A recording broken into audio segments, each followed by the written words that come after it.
Beginilah kondisi perumahan Bukit Manyaran Permai yang ada di Kecamatan Gunung Pati, Semarang. Sudah hampir 2 tahun, tanah yang menopang pondasi perumahan mengalami pergerakan atau labil, sehingga bangunan rumah warga terkena imbas mengalami retakan dinding dan lantai.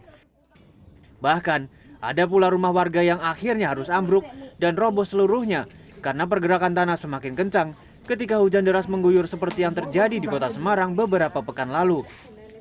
Beruntung, peristiwa ini tidak mengakibatkan korban jiwa, meski longsoran atau pergerakan tanah selalu terjadi di tengah malam atau dini hari saat warga tengah tertidur pulas. Dalam kurun waktu 2 tahun ini, jumlah rumah warga yang roboh dan rusak sudah mencapai 20 unit. Di tahun ini saja, sudah 8 rumah yang kondisinya sudah memprihatinkan karena nyaris rata dengan tanah.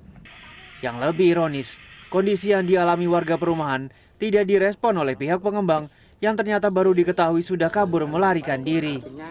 Karena kejadian ini bertahapnya hampir 2 tahun mas ini mas.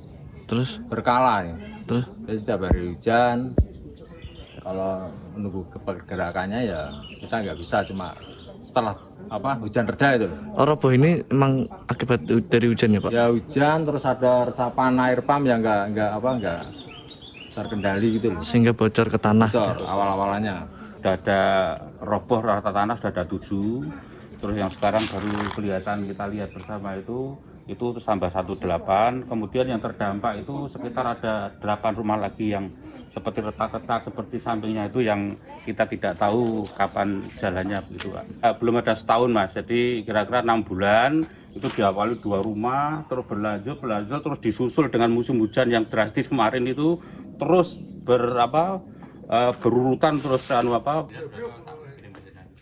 Kini warga perumahan Bukit Manyaran Permai hanya menggantungkan diri dengan meminta bantuan pemerintah Kota Semarang untuk mencari solusi karena warga sudah tidak tahu lagi harus mengeluh kepada siapa. Terlebih, di masa pandemi sekarang ini, tidak sedikit warga yang mengalami kesulitan ekonomi dan hanya bisa pasrah jika sewaktu-waktu rumah tempat mereka berteduh harus roboh tergerus tanah. Damar Sinuko, Semarang.